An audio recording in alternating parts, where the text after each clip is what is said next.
All right, what's up, ladies and gentlemen?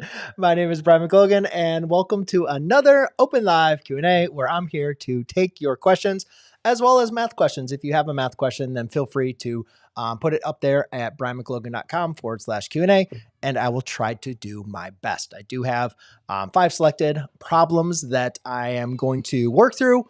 But if I meet my goal, I'll be interested in extending my live stream and seeing if I can answer some of the questions from you guys inside of the chat. But I do like to have everything segmented from answering your guys' questions from the chat, whatever you guys are going through, just, anything general advice on teaching and math.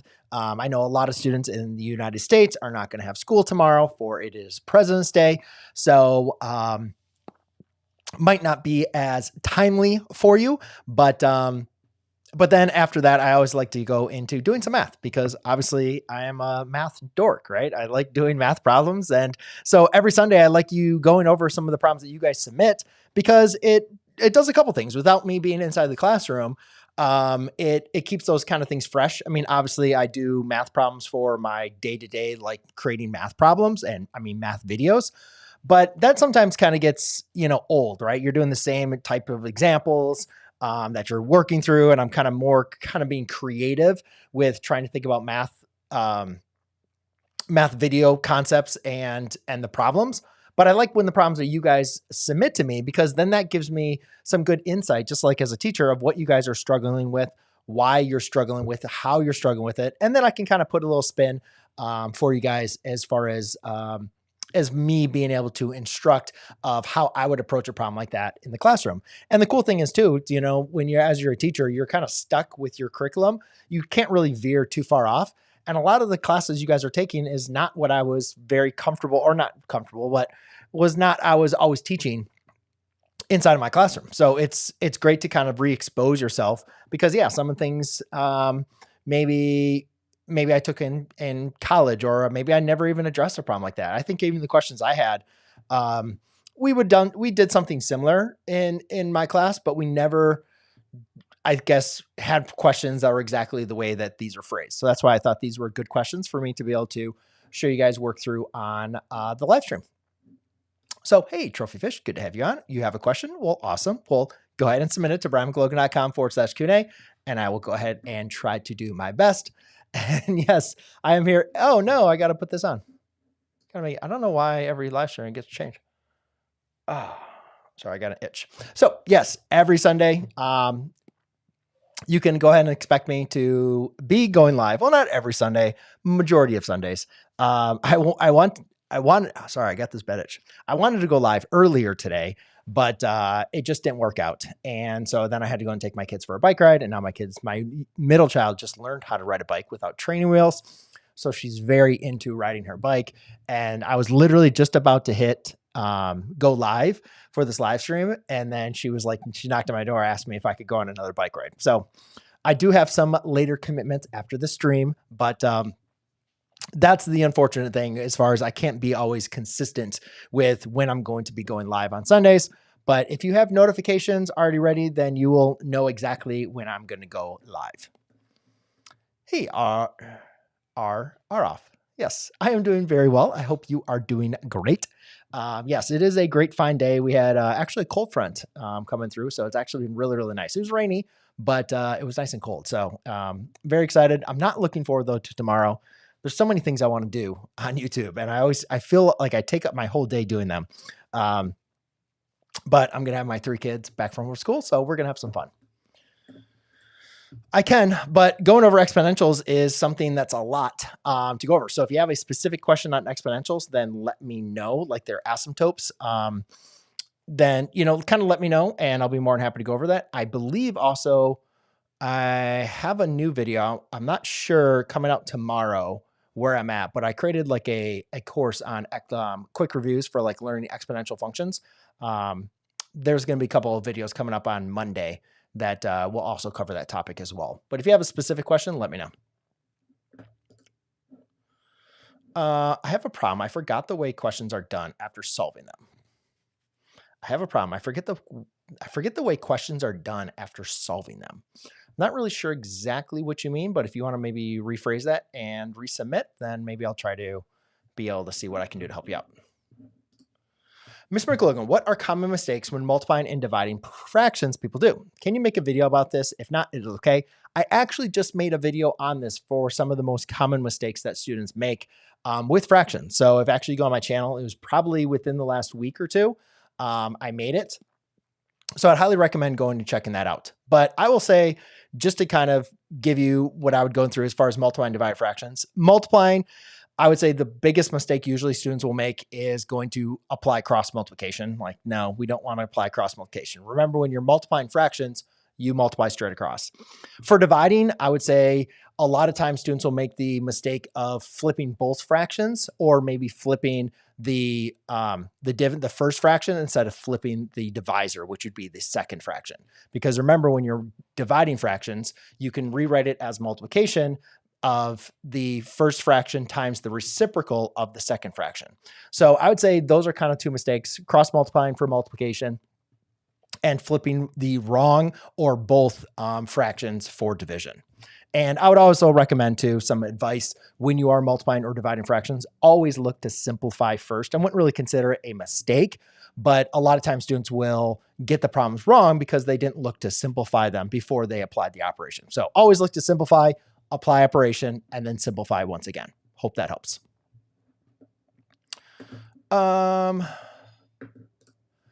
I just used a video of yours from years ago to help with my homework. It made more sense to my professor. Thank you. Well, you're very welcome. And that has been my goal of creating a library of content that is on YouTube forever. And I think it's so cool. And I can't wait till I'm really, really old and I can look back and have videos from 2010. And we're like, wow, like 2010, what was going on?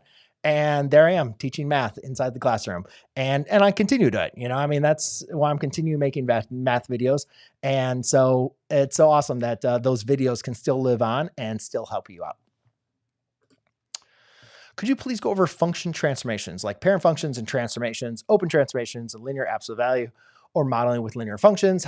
Well, that's a lot to go on this stream. If you want to go ahead and submit something more specific to brianmclogan.com/Q&A, I'll kind of craft something that I can teach when I get to the math portion on that. But I need a little bit more information from what you need help with or what specific problems you're going through to answer that question just in this open live, chat. So if you want to go and submit something with some more details, you can type in exactly what you want me to cover, and you even take a picture of some documents that you're going over your notes. That'd be a lot more helpful for me to make sure that I'm giving you the right value that you are looking for.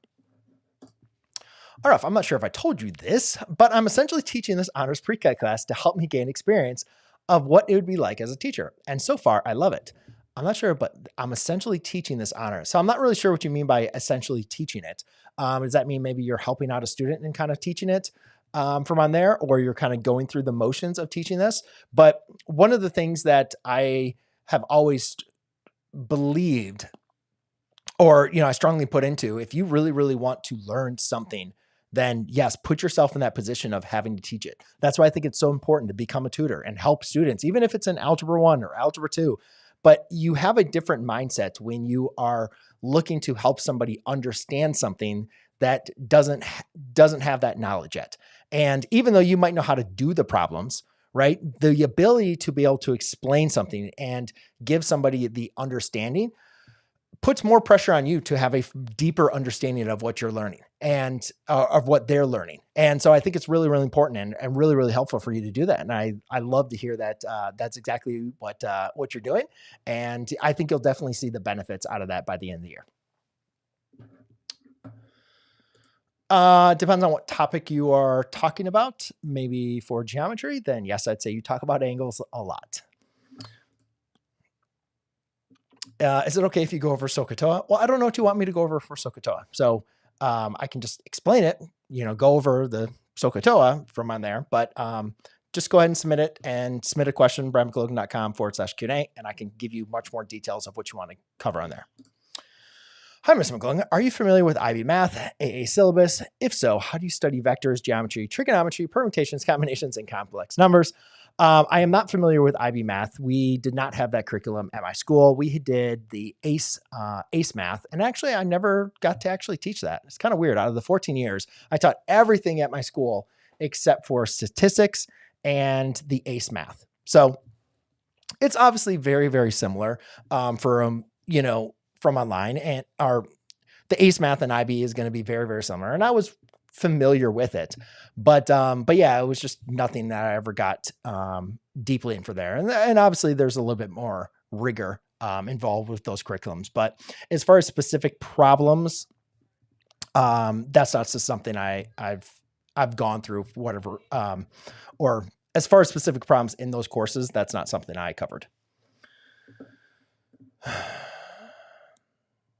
Nope, don't cover chemistry. I love you so much. Tiva, thank you for helping me cram for math tests. I recommend you as my bald guide arrow. Well, thank you very much. The bald head is shaving off.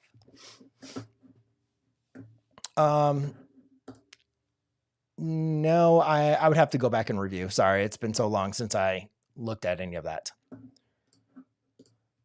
Is taking Algebra 2 and Pre-Calculus simultaneously in 9th grade a viable option? I'm in 8th grade in geometry right now.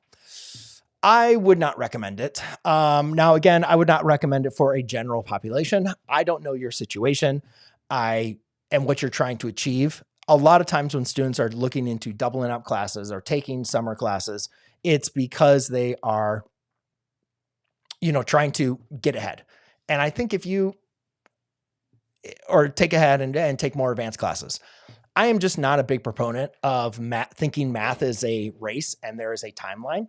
You have plenty of time. And I think one of the biggest detriments that a lot of students have is they go through math too fast and they don't allow themselves to develop a strong and firm understanding of the material. Now, that is for general population of students. There is, of course, going to be a population of students that can understand and have a deep knowledge of the content quickly, simultaneously with another course, or, going through it on one time. So I think the best thing for you to do is talk with your teacher, your guidance counselor, and your parents and kind of make that determination if that's the best route for you. I just see, if you're taking an Algebra 2 or Pre-Calculus as a freshman, then you have your calculus series. And then maybe you're going to do dual enrollment. I don't really know what you're looking for the avenue on, from on there. But if it's just to do it, I would not recommend it as a benefit to you. But if you're looking into it to be able to get into some more upper level classes and you're finding that the geometry is going to, slow, just beware. I think, high school, you have a lot of things that are going on. There are a lot of things that are changing. And then in addition to that, taking on an Algebra 2 and a Pre-Calculus course, it would be a lot for a lot of students. So that would be my hesitation, but have that conversations with those people that can make that decision can help you make that right decision for you.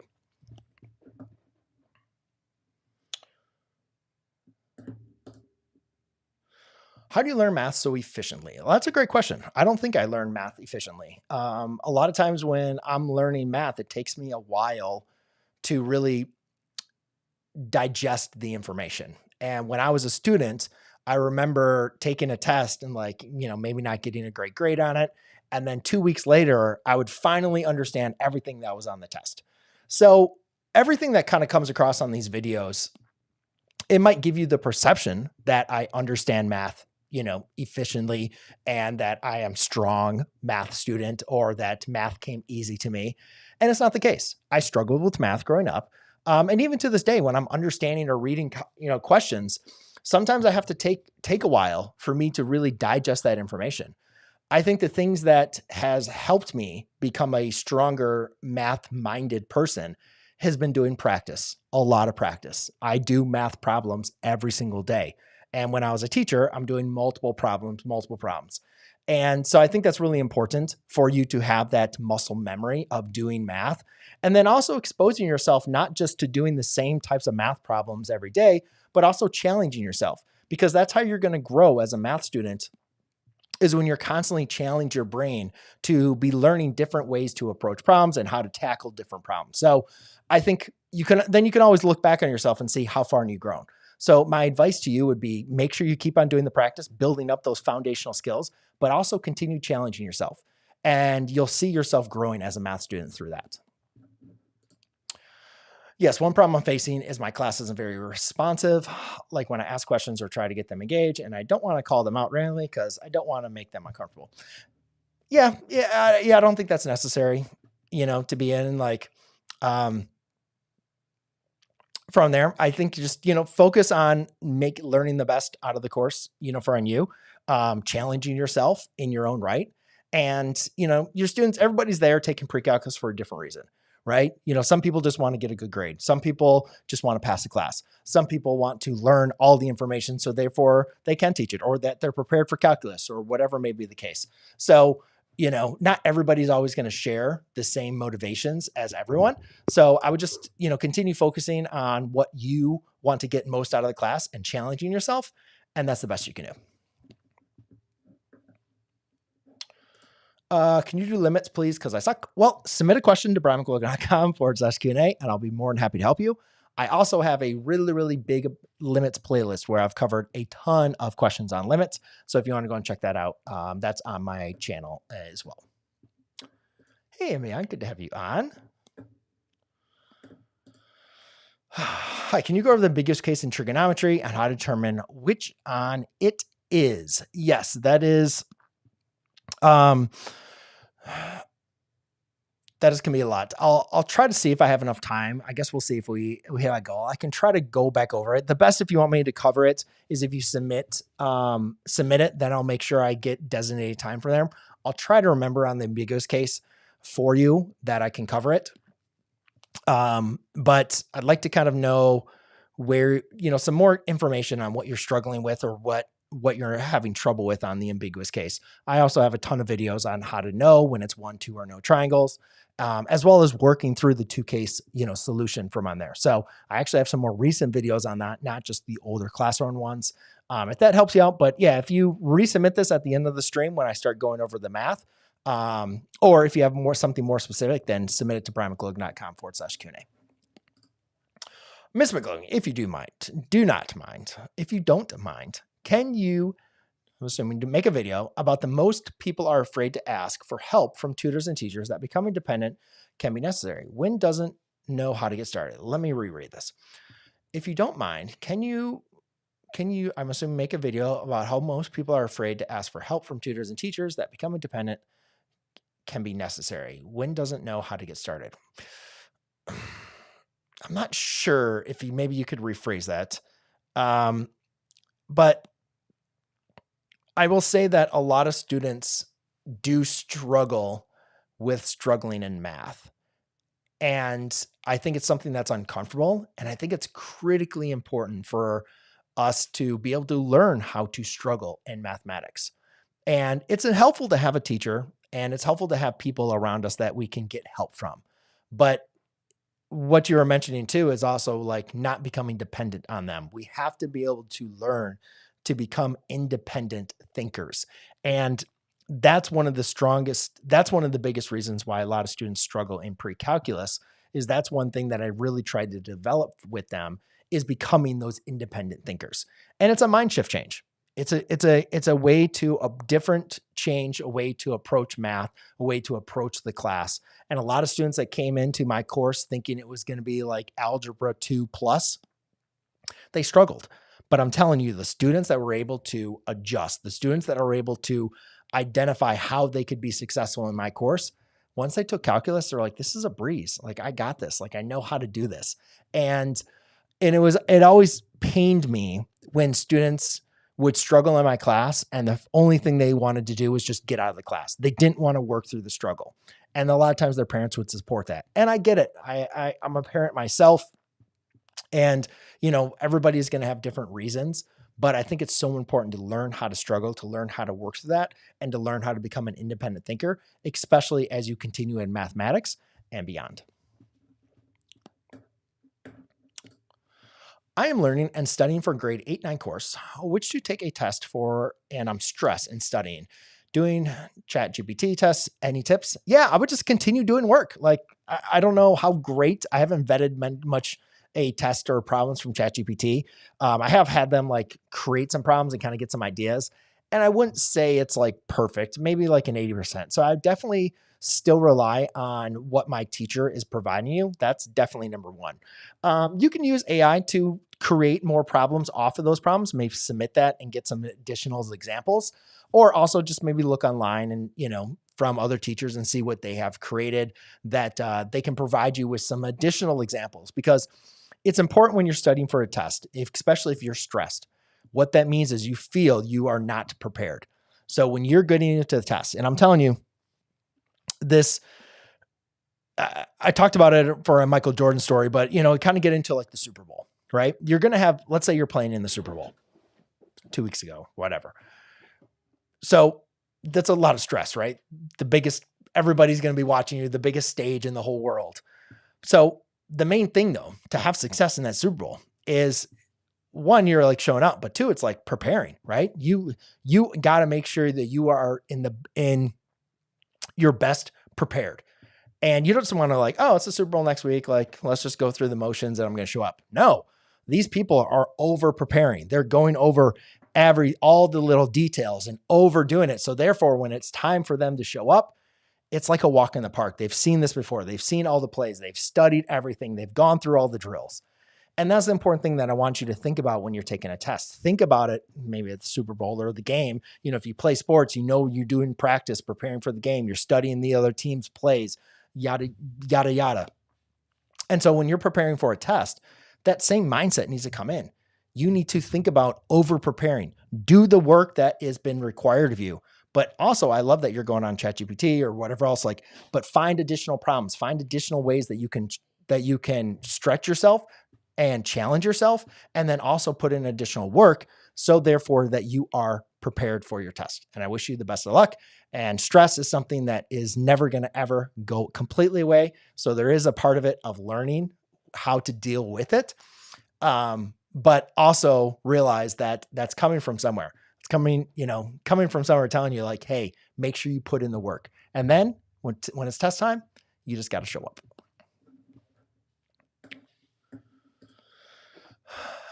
Miss McLogan, thank you for posting so many videos that have helped me throughout the school year. How long do you think would take to master Algebra 1, 2, and geometry at the high school level?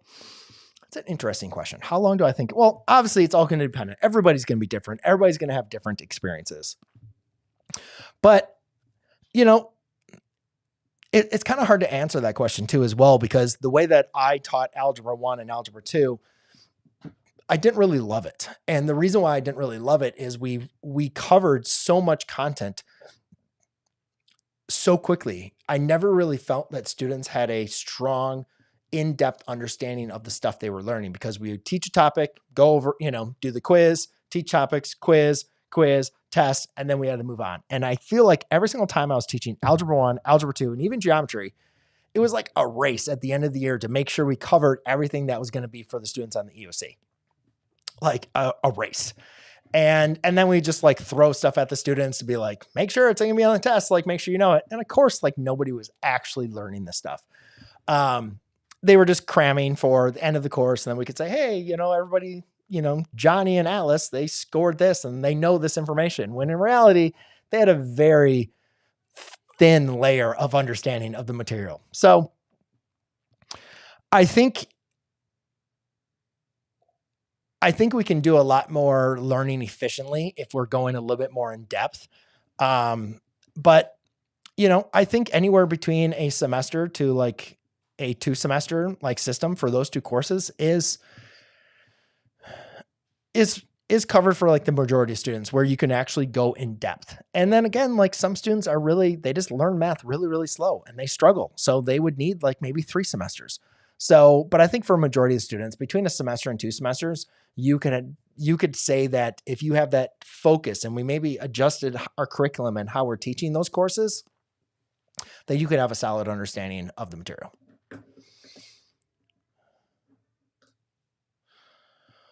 Hi, Brian. You never answered my question. How do you prepare for the unit exam? What do you mean I never answered your question? I am so sorry for that. I mean, obviously I get questions on the chat. I try to answer all the best I can. So you never asked my question. How do you prepare for the unit exam? This is what I told my students inside the classroom. I told them, for every single unit, we are going to create a cheat sheet. I want you to write down all of the formulas, all of the definitions, all of the examples that I gave in class that were like the really good, maybe hard examples or anything else. I want you to write those down on a cheat sheet. When we're going to take a quiz, when we take a test and you get a problem wrong, and maybe it was like a hard problem, or maybe it was like the fundamental, most important problem that was on that test that you needed to know. Write down the answer of how to do that problem. Then for every unit, you are going to have this cheat sheet. Front and back, I want you to fill it up with all of that information. That is one thing that you can go ahead and do to study. Just quickly review it. Roughly could take anywhere from 15 minutes to even 30 minutes, just going through, reviewing all the stuff that you wrote down on that cheat sheet. Now, through my later years as a teacher, I even got so nice, I even allowed students to have that cheat sheet on their test. And guess what? It really didn't change the grades, because the students that prepared and created the cheat sheets, they barely had to use that cheat sheet. It was nice to have them by their side, but they always told me, like, creating this cheat sheet helped me study for this test. I barely used it. And then there's the students that didn't study or didn't create the cheat sheet. And even though they thought the cheat sheet would like save them, they just ran out of time because they didn't have enough time, to know what was what on their cheat sheet on preparing for their test. So the students that failed still failed. The students that were going to do good still did good. But create the cheat sheet, use that as a study tool.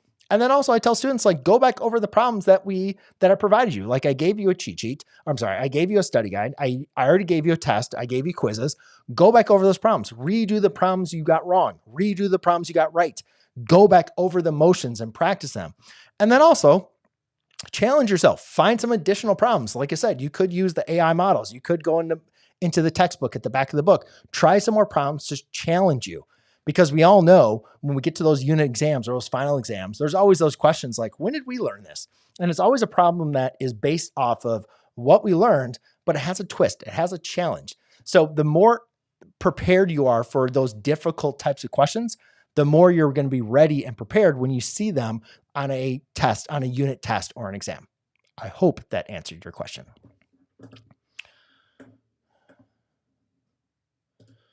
When does AP? I'm not sure. I don't know. Sorry. I'm in grade 11, and I'll be honest, I'm really confused on domain range. I know it sounds silly, but I'm also taking university level functions. What's the easiest way to do it or know how to do it? I'll give you two things that I have explained. It's a really, I wouldn't say dumbed down, but there's nuances to what I'm saying. But in general, if you're looking at a graph, the domain is how far the graph goes to the left to how far the graph goes to the right. Just don't include any discontinuities like vertical asymptotes or holes, right? But basically, it's all the values that make up the graph from all the way to the left to all the way to the right. The range is how low does the graph go to how high does it go. And again, don't include any asymptotes or any holes. Now, when you're thinking about algebraically, the best way to understand the domain, and typically I'm just going to deal with two domain restrictions, is I was mixing up my words. So the domain is going to be all the values that you can plug in, and you're going to get an answer out, right? The answer out represents the range. Now, there's two different types of restrictions we want to focus on. One, two things we want to focus on. You cannot divide by 0, and you cannot take the square root of a negative number. So any values that make the square root negative are not going to be included in your domain. Any values that make your denominator equal to 0 are not going to be included in your domain. Okay, so those are two domain restrictions that you can kind of focus on that can kind of help. How to find the range would just be finding the domain of the inverse. So if you have a function, find the inverse and then find the domain of that, and that is going to be the range of your function. That's a very simplified approach of thinking about domain and range. Hope that helps. Let me know. I can, but it'd be best if you sent me over a problem at bradmclogan.com/Q&A. So therefore I can kind of take a look at the numbers and show you that way. Are there any tips do not have your mind blank before an exam. I gather a lot of information, then I'm confident, then I'm ready. But during the next day, my mind goes blank. Is there any tips? Yes, you're not prepared enough. Over prepare. Do more. That is what I want you to do. Like, obviously there's a mental component of that. Like, try to relax yourself, calm yourself down, close your eyes, take some deep breaths and go through it. But if you're forgetting things, I don't feel like you have a solid enough in-depth, solid enough foundation of the material. So do more practice. And I think if you feel like it's almost like walking in the park, for instance, so my daughter was riding her bike, right? She just learned how to ride her bike. Now, I don't know how old you are, but a lot of times students, if you already know how to ride your bike, you just can hop on a bike and you know how to ride your bike. Like, it's natural now for you. But when you're first learning to bike, it's difficult, right? You got to be able to, you're working on many different things. You're pedaling, you're trying to get your balance, you're trying to focus on like all the obstacles and not fall, right? So there's a lot going on. Now, obviously my daughter rode around the track. We took her to like a middle school track. She did the track and she was doing great. She went around, probably did it around 20 times, right? And you could say like, all right, she knows how to ride a bike and she could do it all by herself without training wheels. She was good to go. So then we went to go and get ice cream, but we had to go and ride on the roads. And she constantly was falling. She constantly was like getting messed up and getting frustrated. And why was it? She didn't have enough practice. She had enough practice going around the track, but she did not have enough practice actually going on the road and dealing with different obstacles. So when it came down for us to showtime, for her to take her test, she completely was forgetting the basics that she knew of how to steer, how to stop, how to get ready. So I want you to be prepared for your test where it's like automatic. You know exactly what to expect. You know exactly how to do the problem. And therefore there is no opportunity for you to forget things. Now, obviously I know you're learning something, right? So we're always going to be going over that. You're always going to have those kind of hiccups, but just I think if you are forgetting things, I think you can just do more repetition of the work. And I think that will help you out.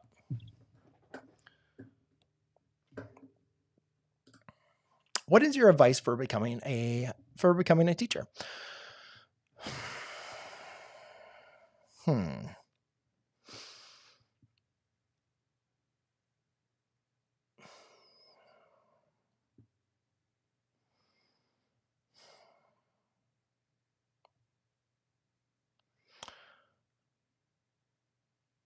I think for anybody that wants to become a teacher, I think you need to understand that the way that you perform in the classroom can have a profound effect on your students' lives. And it's not just about the content that you teach, but it's how you're going to interact with them, each and every day. And so I think what's so important, and that I think it's important to remember when you are becoming a teacher, is really write down why it is you want to become a teacher, and really keep that with you throughout your time of teaching, because there's going to be days that you're going to be completely exhausted. There's going to be days that you're going to want to quit. There's going to be days where you're going to second guess, is doing this really worth my time, really worth the money? And I think if you can hold on to why it is you want to become a teacher and set yourself for those ideals, then you'll stay inside the classroom as long as you need to be. And I think that's really, important. I feel like when I stepped away from the classroom, I was able to satisfy everything I got out of teaching. And there's a lot of days that it still saddens me that I am not a teacher, that I'm not going to the classroom, or having those interactions and those relationships with students. But I also know that I put everything that I could inside of me being a teacher. I accomplished everything I wanted to. I built and created relationships that I will cherish for the rest of my life. So I got as much out of teaching as I think I went into to achieve. But it was a struggle. And there was days where I was like, I don't know what I'm doing. And I would always just look into it's like why I want to become a teacher and like just focusing on becoming a better version of myself, becoming a better teacher each and every year. And that continually motivated me. And that allowed me to stay in the classroom for, 14 years. And so I think if you can just always hold dear why does you want to become a teacher and focus on always improving yourself, never staying stagnant, never just mailing it in and showing up, but always looking to improving your lessons, improving how you are a teacher and how you're interacting and doing your job. I think you'll have a great career ahead of you. Ooh, what are the main topics I should prepare for pre-calculus? I actually have a preparing for pre-calculus course that would probably be best to go over. I think it's free. I'll have to go and take a look at it. But I actually have a video on preparing for pre-calculus as well. So on there, I would recommend just chasing that. There's a lot to get ready and prepare for pre-calculus. So let me actually see. Let me see if I can hook you up with that. I think I have it. All right, I got to get to some math. Let me see if I can remember. I know I have some videos on it, but let's see.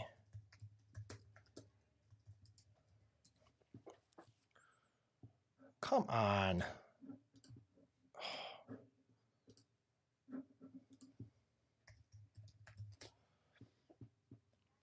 There you go.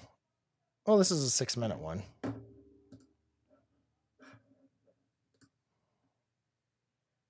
I don't know what I talked on this one. Well, I don't know. Give this one a shot. Here's a video for you.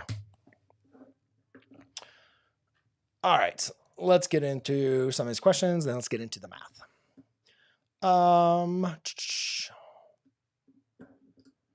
Hi, I'm in Algebra 2 trick class right now, and I got recommended to take pre-calculus over the summer, but then I have to face calculus AB in the fall. Is it worth it to go over AB if I'm doing well now? I answered a similar question to this before. I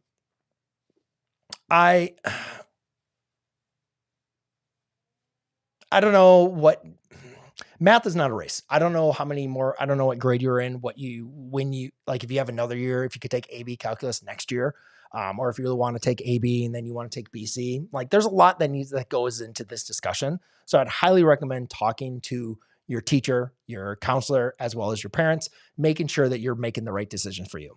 I will just tell you broadly, I don't love taking math courses over the summer as a way to advance ourselves for majority of students. Same thing. I don't like taking classes side by side for majority of students because the thing is AB calculus, moves quickly. And if you are missing some fundamental information, that can start you to struggle in that course. And of course, we don't want you to struggle. If you're feeling good in Algebra 2 trig, that's good, right? We don't want to go into the struggle bus. So I feel like majority of students, that the reasons why they struggle in classes is because they lack some of the foundational information from their previous courses.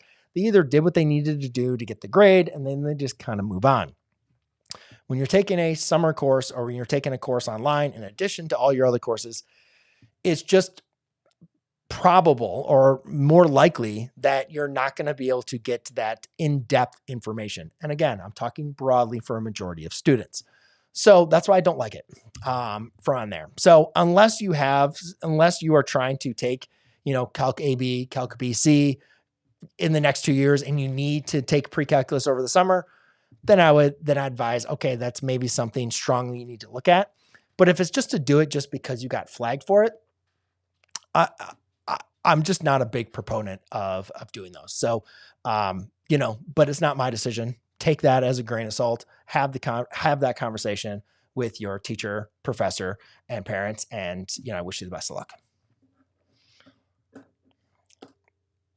I think, 1 hour, maybe even more. I mean, I don't know what you're trying to self-study on and what materials you have, but I think if you're just doing math every single day, the amount of time that you are spending on it is going to vary, and how efficient you are with your studying. Is 1 hour just doing math problems? Is 1 hour just watching videos? Like there's a different level of studying just for an hour. So I think just being consistent with your time though is most important. I have an Algebra 2 test on Tuesday on the first unit of parent functions and transformations, as well as systems of equations. What would be the best way to prepare? Are there resources you suggest? I do have a parent graph. Actually, I wanted to make a video and I didn't make the video in time. I apologize. But I would just go through like a picture of all those parent graphs. Make sure you know all the parent graphs. Like go back, review them, practice drawing all of them. Make sure you know all their characteristics, know how to do the transformations for each one. I would just redraw them, probably do that like 3 or 5 times. I have a document that has all of them and everything like that, but I don't have the ability right now to share it for you. But I think if you just really focus on knowing those parent graphs, that will give you a good foundation to apply what you need to do on your tests. I have a question, sir. I need a way to make or find any type of math problems to practice for pre-calc. Right now, I'm learning sequence and series. I need a way to make or find any type of math. I think you could use like ChatGPT to help you, like maybe upload your document, give them some questions, and then ask them to make some similar questions around there for some more practice problems. That might be something that could work.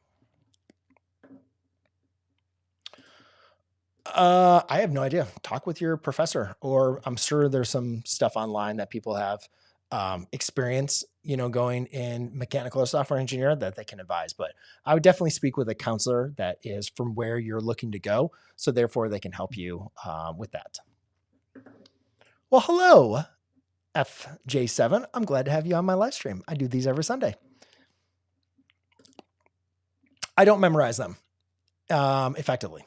So if I want to memorize or remember something, I don't focus on doing flashcards or doing else. I focus on doing repetition by practicing, doing the actual formulas and stuff. I would forget formulas from year to year when I was a teacher. Like it's just natural. If you're not using it every day, you're going to forget it.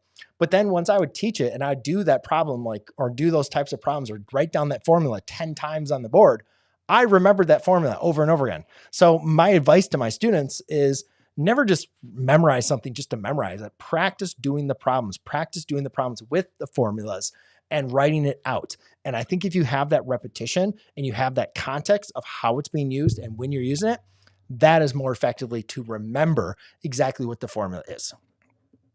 Yes, there's a lot to factoring tricky questions. And I believe I have some videos on that. I'd maybe take a look at that. But yeah, there's a lot, but I'd need more context. If you want something more specific, then go ahead and submit it and I'll do my best. But ladies and gentlemen, I need to switch over to some math. So I'll still be looking at your questions. I still have them here. So no spamming the chat. Okay. But now I'd like to go over and do some of the problems that you guys have submitted. And again, if you would like to submit a question over for me for math related, then go to brianmclogan.com/Q&A. And I'll be more than happy to get to those questions. All right, so let's do the first one.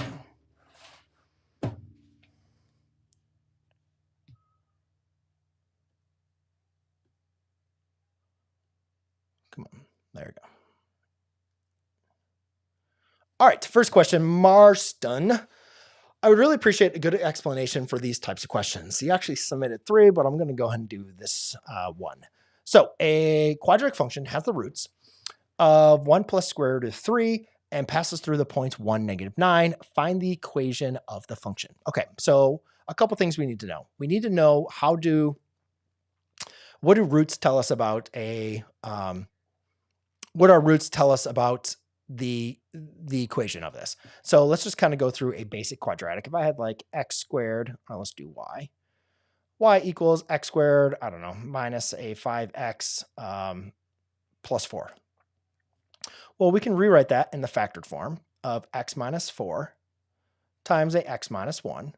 And if we wanted to find the roots or we want to find the zeros, we would replace y. I'll just call them the zeros, or let's just call them the roots. So there it is in factored form. So if we want to find the roots, we'll set y equal to 0. And then we can apply the zero product property and say 0 equals a x minus 4 and 0 equals a x minus 1. And therefore, oops, that's an equals. So then solving for x, we get x equals 4 and x equals 1. Those are the roots. So what's important about this is we are given the roots, and now what we want to do is we want to write the equation. So basically what we're going to do is we're going to go backwards, right? So we're used to going from an equation down to finding the roots. Now we're simply just going to go backwards. So I have the roots x equals 1 plus the square root of 3 and x equals 1 minus the square root of 3. So write this as x equals a 1 plus the square root of 3 and x equals 1 minus the square root of 3. Okay, so we had them set equal to x. Now, if we want to rewrite them set equal to 0, well, what I need to do then is subtract the 1, subtract the square root of 3. Subtract the 1, add the square root of 3. So let's go and do that. So x1 minus the square root of 3, that equals 0. And then here, x minus 1 plus the square root of 3 equals 0. And now you can see I can rewrite these in factored form, set equal to y, which would be our function. You can set them equal to 0, but again, we just did that for the zero product property. So I'll go from here to rewrite them in our factored form. So y equals a x minus 1 minus the square root of 3 times a x minus 1 plus the square root of 3. Okay, so there's one other thing, though, that comes into it. It says it has to pass through point 1 comma negative 9. So we have our zeros, so we know where the graph is going to cross the x-axis, right? Or we have our roots. We know where it's going to cross the x-axis. However, it has to go through a point 1, negative 9. So what can we do, right? We can't shift the graph left or right. We can't shift it up or down. Our zeros are fixed. Well, what we could do is we can stretch or compress the graph to be able to get that information. So what that means is we need to create another value, a. So a is going to be our stretch or compression. Now, again, we don't know what a is at this moment, right? But we do know that these coordinate points represent our x and our y. That's really, really important because I can plug in those values for x and y to be able to solve for a. But we're not there yet. We can't plug it in right now. Actually, no, let's go ahead and multiply. I didn't multiply this back out, but I was wondering, I'm like, could we actually just multiply it right now? It's in factored form. So why would we need to multiply this out? Let me actually work it out like that. Because we're just looking for a, right? So who cares? So this would be a 1 minus 1 minus a square root of 3. And this would be a 1 minus 1 plus a square root of 3. Well, 1 minus 1 is 0. So y is equal to a. So this is going to be a negative square root of 3. And this would be plus the square root of 3. Well, negative square root of 3 times the negative square root of 3 is, oh, shoot, that's supposed to be a 9. Sorry about that. Let's eliminate this. Yeah, so that's supposed to be a 9.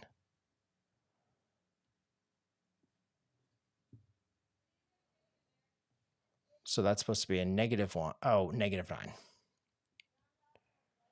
So therefore, I have a negative 9 equals a times, this would be a negative 3, divide by negative 3, divide by negative 3, we get a positive 3 is equal to a.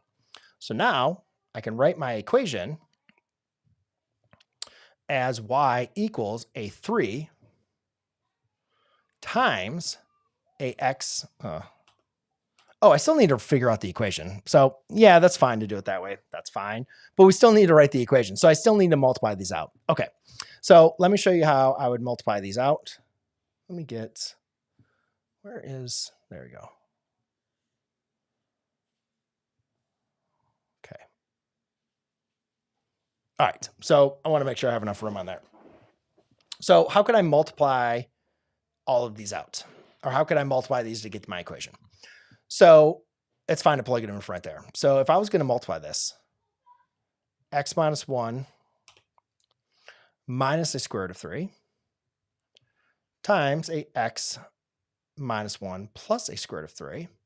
You could multiply this using the box method, which I have no problem with. A lot of times I would just tell students to multiply this out.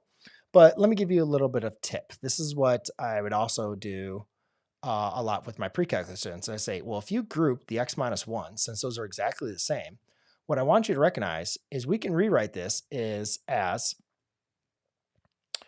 a minus b times an a plus b, right? The terms are exactly the same. As you can see, if you even put these in parentheses, your a and b are exactly the same for a little expression. The difference is one's a minus b times the other one's a minus b. So therefore, I can rewrite it as a difference of two squares, which would be a x minus 1 quantity squared minus a square root of 3 quantity squared. Now, hopefully you know how to expand a, there we go. Hopefully you know how to expand a quantity squared rather quickly. That's going to be x minus 1 times x minus 1.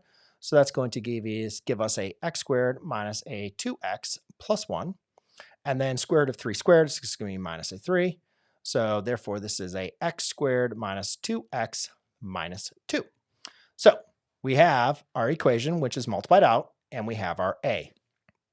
So my formula here is going to be y equals a 3, which is my a, times a x squared minus 2x minus 2. And now you can just distribute that to both sides, and you get y equals a 3x squared minus a 6x minus a 6.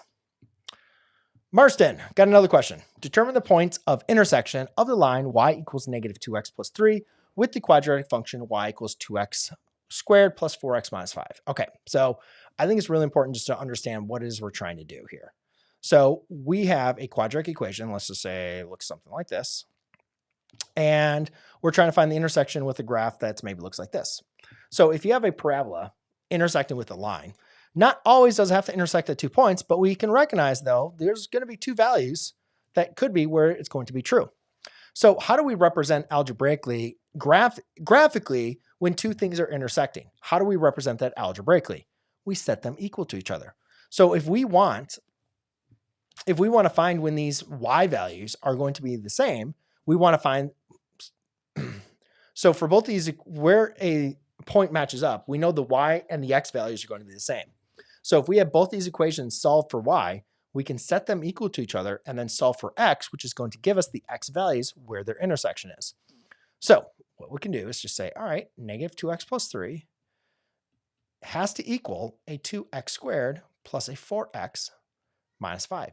What are the x values that are just going to make this equation true? What are the x values that are going to say these 2 lines are going to be exactly the same, where my linear equation is equal to my quadratic equation? Well, now to recognize this is a quadratic, so what I'm going to do is I'm going to get them to the same side, and then I'm going to solve. So this is going to give me a 0, and here I get a 2x squared plus a 6x minus an 8. So if I was going to solve this by factoring, I would factor out the 2. That'd leave me with a x squared plus a 3x minus 4. Now notice again that 2 is just a stretch or compression. It's not changing the roots or the zeros. It's just a stretch or compression. So I can basically just divide that out. And then I can look into factoring is how could I factor x squared plus 3x minus 4?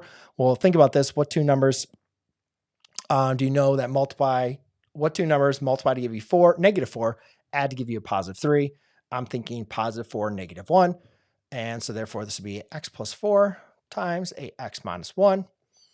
Then I can apply my 0 product property. So x plus 4 is equal to 0, x minus 1 is equal to 0, and therefore x equals a negative 4 and x equals a positive 1. Was that the answer to the question? No, right? It says determine the point. So that means we have an x and a y coordinate. So we could plug the x coordinates or values for x into either one of these 2 equations. Well, which one do you want to do? You want to plug it into the linear equation or the quadratic? Hopefully you're with me. You want to plug it into the linear equation. So let's plug negative 4 in for x into this equation. So I have y equals a, I don't know why I did that, a negative 2 times negative 4 plus 3. So negative 2 times negative 4 is a positive 8. 8 plus 3 is 11. So y is equal to 11. So now we have a coordinate point, right? We have negative 4, positive 11. And then let's do the same thing with 1. Y equals a negative 2 times 1 plus 3. So negative 2 times 1 is a negative 2. Negative 2 plus 3 is a positive 1. So y is equal to 1. So again, we have another coordinate point, 1, comma 1. Marcin, you're up again. For what y-intercept will the line y equals 2x plus 3 intersect with the curve y equals 1/4 x squared plus 6x plus 2 at 1 point? I love that 1 point. This is something that I think is a great question because it just makes you refine your understanding of what exactly we are looking for. So we talked about on the previous problem that you could have a line that intersects. You're going to have two solutions. We don't really want two solutions, right? We're looking for something that's going to intersect at one value. So that's going to come up with something interesting. So it says for what value y-intercept will the line intersect? So we know initially, just like in the previous problem, we need to set it up the same way. We're going to take a 2x plus b, and we're going to set it equal to a 1/4 x squared plus 6x plus 2. And again, we know if we're going to solve, where they need to solve for them, I need to get everything over to the same side. So I'll subtract a 2x and I'll subtract a b. Okay, so I have 0 equals a 1/4 x squared plus, subtract on both sides, a 6x minus 2x, which is going to be a 4x. And then I have a positive 2 minus a b. All right, so how are you going to solve for this? Well, we have a quadratic, our linear term, and then we also have our constant as well, right? Now, here comes into our understanding of quadratics. Let's look at quadratics. We have three solutions. You could have a graph that does not cross the x-axis at all. That's a no solution. You could have a quadratic that crosses twice. That'd be two real solutions. Or you could have one that's going to intersect it at 1 point, right? So what's the difference between them what's the difference between these solutions? And how do we remember that? Well, if you remember, a lot of times we would talk about this when we were talking about using quadratic formula. If we took the quadratic formula of a negative number, then we had no solutions. If we took the quadratic formula and it was a square number, we knew it was two real integer solutions or rational solutions. If we took the square root of a number that was not a square number, then we knew it was two real irrational solutions. And so therefore that could be like b. So it could either be a square number or a non-square number. And then this one, if there was only one solution, that means in the discriminant of the quadratic formula, under the square root was the number 0.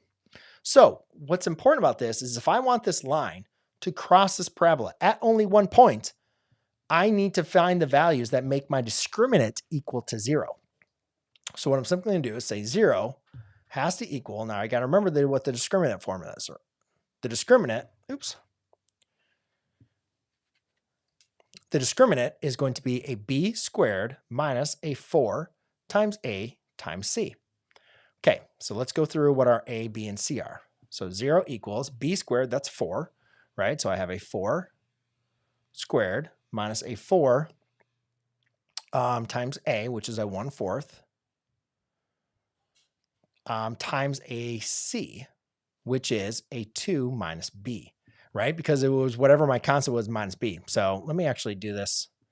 So this is my c, that is my b, and that is my a. All right, so now let's go and see if we can simplify this a little bit further. So 0 equals 4 squared, that's going to be a 16. 4 times 1/4 is going to be a -1. And then that's going to be times 2 minus b. Distribute this -1. So I have 0 equals a 16 minus 2 plus b. And 0 equals a positive 14 plus b. And now I could say b equals a -14. So for what y-intercept will y equal? Well, that's going to be when b is equal to a -14. All right, Bruno, f of x equals 1 plus 1 over x minus 2. Domain 0 is less than or equal to x, less than 3. From the graph, maximum, minimum values, range. Please explain how to find the maximum, minimum, and range. The answer book says the maximum value does not exist. The minimum value does not exist. The range is from 1/2 to is less than 1/2 and greater than 2. Can you explain how they got this? How does the maximum and minimum not exist if they're both in the domain restrictions and they are not in the asymptotes? Okay, so what's really important about this is you got to know what the graph looks like, and you have to understand absolute maximum values and minimum values. So this graph, we have a 1 over x minus 2 plus 1. Now, to my student about the that was talking about parent graphs, this is where parent graphs can become so important. So if I was looking at the parent graph, so the parent graph, come on, parent graph of y equals 1 over x looks like this. Like that. We're going to have a vertical asymptote at x equals 0 and a horizontal asymptote at y equals 0. So now we need to look at, well, what are the transformations then that are going on? I'm shifting my graph 2 units to the right and shifting my graph up 1 unit. So without the restrictions on the domain, my graph is going to look something like this. I'm going to be shifted over 2 units and then shifted up 1 unit. So now I have a horizontal asymptote at positive 1, and I have a vertical asymptote at x equals 2. So now my graph looks something like this. So 1, 2, I could say it's 3, and then my graph looks something like that. Okay, now I'm not sure, I don't have the exact points, whatever. So that's what the graph looks like. Now it does say that the domain is going to be restricted from 0 to 3. So therefore, the graph probably looks something more like this. 0, going down right there, and then 3, 1, 2, 3. So you probably have a dot here, and then going from there. Okay, so the gray is actually representing my domain restrictions. Oh wait, 0 to 3. Sorry about that. No, that's not what the graph looks like. Let's undo. No, undo. There you go. Come on.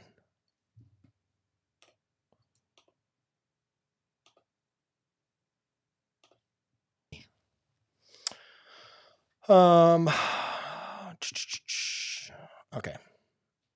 So, no, sorry. The gray graph actually, or the domain within that restriction is actually going to look like this.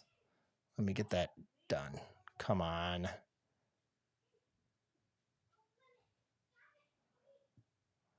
So let me get this going. There you go. All right, perfect. I can't believe I did that. So 1 to 3. So it's going to look like this dot here, and then that's going up. Okay, so why is there no absolute maximum or absolute minimum? Look at the gray graph, right? The graph is continually going down, down, down, down, down. It's trying to approach this vertical asymptote. And then all the way from 3, it's continually going up. It's trying to approach that vertical asymptote. So that's why there is no absolute maximum or absolute minimum. Yeah, you have these values, but that's not the highest point on the graph. The highest point on the graph between this range, between 0 and 3, is following. It keeps on going up and up and going far, far, down, down, down. So that's why that's not working from in that case. Now, in terms of the range, so that's why there's no maximum value. And the range, you can see, how do you find that range? Well, again, like the range is a set of the y values, right? So if you want to know what is my range for f of 0, plug in f of 0. So I get 1 over 0 minus 2 plus 1. Well, that's a negative 1/2 plus 1, which equals a positive 1/2.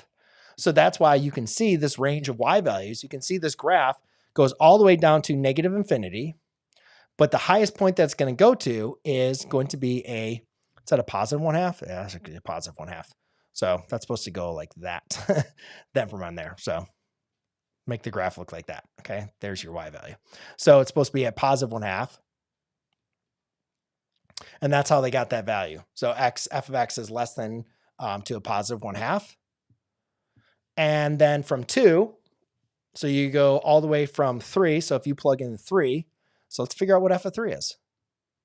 Because that's the other part of your domain, right? So we know that these are kind of the two parts. We know that 3 is the lowest part of my range. So if I need to figure out what that value is. So if I do 1 over 3 minus 2 plus 1. So 3 minus 2 is 1. So therefore you can see, yeah, f of 3 equals 2. But everything above, everything less than my x value of 3, the range keeps on going up. So that's why we can say it's going to be from 2 to infinity. So that's how they got that range. So hopefully that helps you out. These values, yeah, it's 2, f of 0 equals 1/2. That's true. But though, again, if you look at the graph looks like this. Right? That's not the highest value. This value is not the highest point. That's not the minimum value. This graph keeps on going farther down. It's approaching that vertical asymptote. This is not the maximum value. That's not the highest point on the graph. The highest point on the graph is actually to the left of that point because it keeps on going up to approaching those asymptotes. And then you also said the range is between 1/2 and 2. I think you got your graph wrong because nothing is going on between 1/2 and 2. The graph is on the opposite ends of them. So I think that's where you, sorry about that. I'll maybe see, but I think that's where some of your mistakes are going off. RF, thank you for that. Let me know if it's getting any better. But yeah, I think you had a misunderstanding with your graph from on there.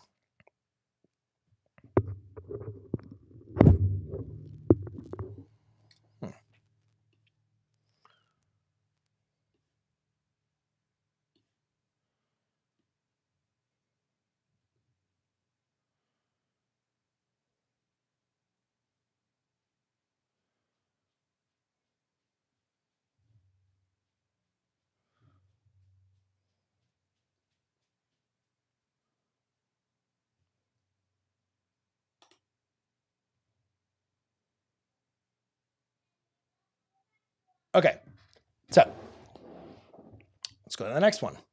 So, Michaela, I don't understand what the question is asking. When I increase a number by 20%, I get twice as much as when I decrease 20 less than a number by 20%. Hold on. Let's change it up. All right. When I increase a number by 20%, I get twice as much as when I decrease 20 less than a number by 20%. What is that number?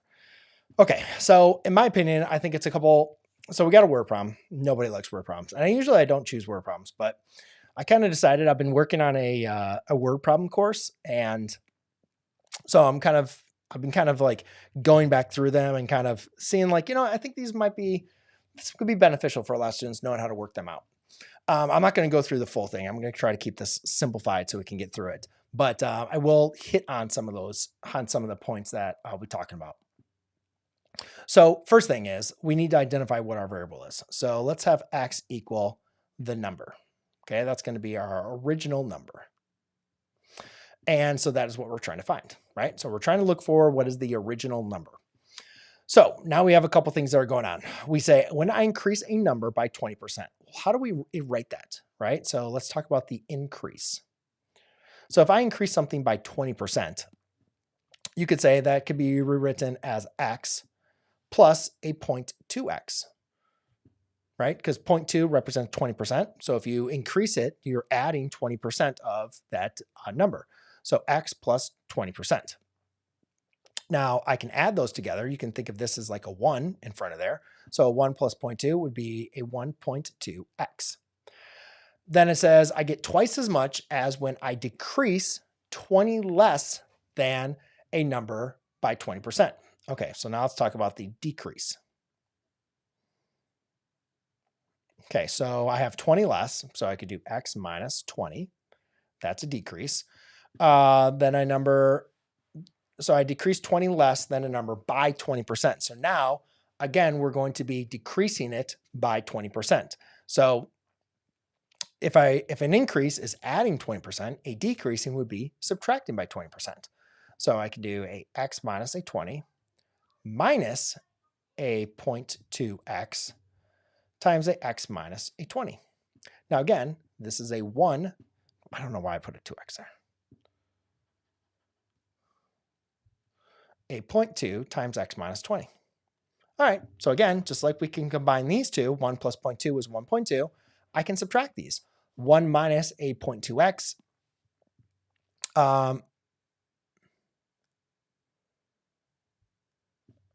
1 minus a 0.2 1 minus a 0.2x would be a 0.8 times x minus 20. And then also, last but not least, I get twice as much. Okay, so therefore we can multiply that by 2.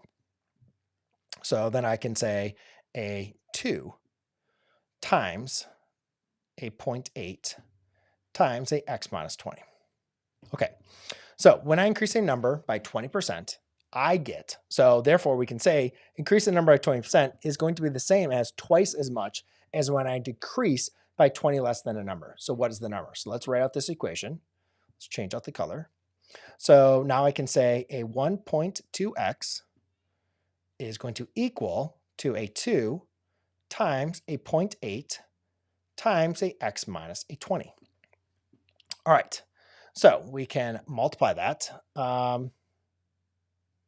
So this is going to be a 1.2x. The 2 times 0.1 is going to be a 1.6 times an x minus 20. Now, the next thing I'd like to do in this, I don't want to deal with decimals. I'm going to multiply everything by 10. I want to get rid of my decimals. So when I do that, this 10 is going to multiply by here as well as over by here. Let me make sure.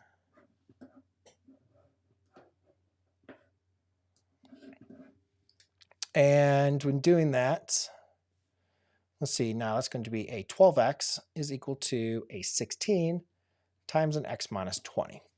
All right, so now I can distribute this. So I get a 12x equals a 16x minus, well, 6 times 20 is 120, 10 times 20 is 200, so that's going to be 320. I can subtract a 16x to the other side. That's going to be a negative 4x equals a negative 320. I know 32 divided by 4 is 8. So 320 divided by 4 is going to be 80. So x equals 80 is going to be your answer. Achingo, please help. Out of 60 students in a class, anyone who chooses to study maths elects to do physics as well. But no one does maths and chemistry. 16 do physics and chemistry. All the students do at least one of the 3 subjects, and a number of students who do exactly one of the 3 is more than the number who do more than the 3.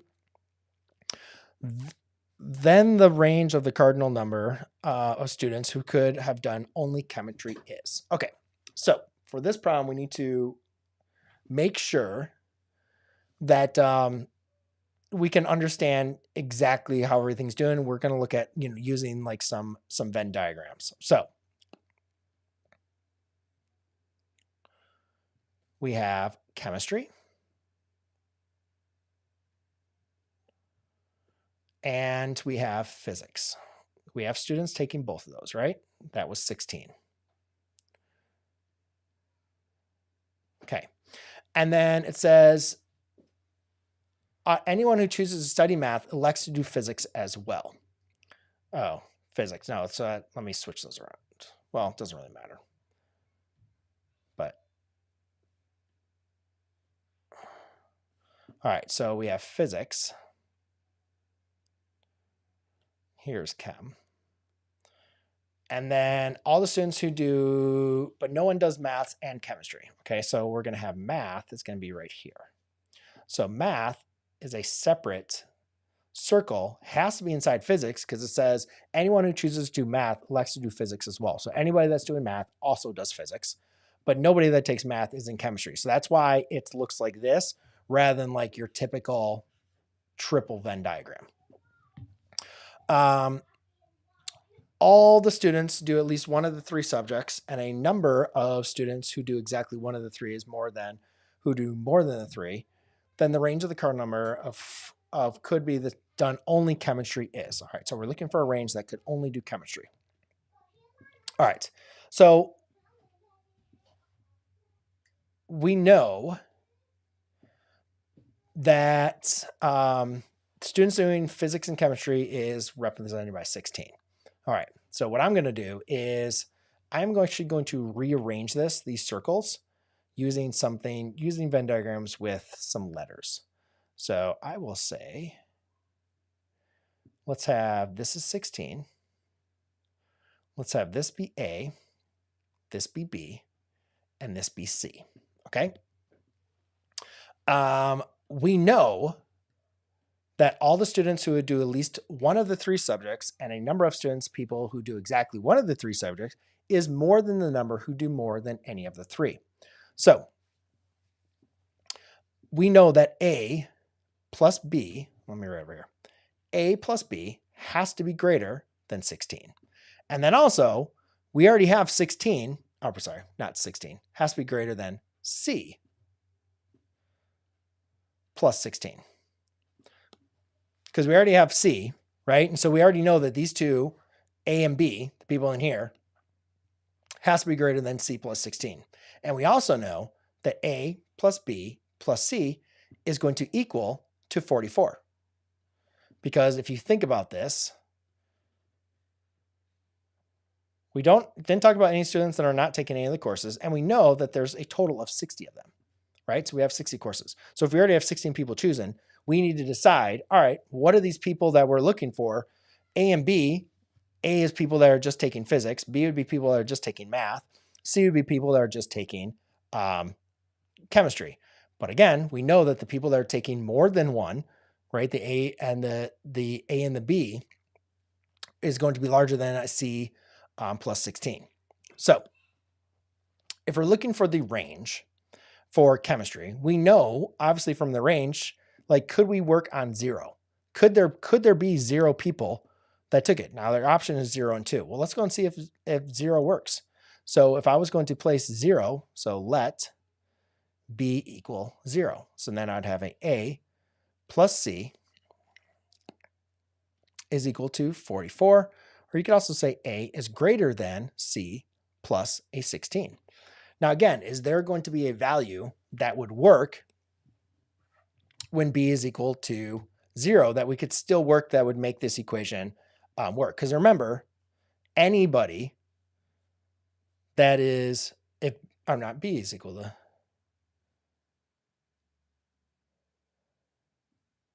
yeah, my B would equal, let my, oh, I messed that up. I wrote that down wrong. I was wondering, I was like, why did I confused that from how I wrote that in there. This represents your B. No wonder that didn't make sense. This is my C. This is my B. Yes. The two people that are taking one course, your A and your B, has to be larger than the two people that are taking 2 or more, which is your C and 16, right? Everybody that's in C is taking math and physics. These are taking one course. And these are the people that are taking 2 courses or more. Okay. And then also we know that A plus B plus C equals to 44. So if B is equal to 0, or sorry, yeah, B is equal to 0. Let's say there's no people that are taking chemistry. Can this still work? Can still A be larger than A minus C? Or can A still be larger than C plus 16? And yes, it could work. You could say, you could have 40 would work for in that case, where A would be 40 in every case. So it could work. And then the next one is, well, what about if the top range of 44, let B be less than, could B be less than 44? So B be 44. That'd be the top range. So can we let B be 44? And if you go ahead and plug it in there, then yes, that would still work because B could be 44. Then our A and C could be 0. And that would still satisfy the equations. So the correct answer is between 0 and 44. All right, ladies and gentlemen, I am overtired and going to live stream. So I'm going to peace out for tonight. Thank you so much for all the questions. I look forward to having more questions. If you have more questions, go to brianmclogan.com/Q&A, submit them in there, and I'll be looking forward to answering some of your questions on the next stream. Cheers.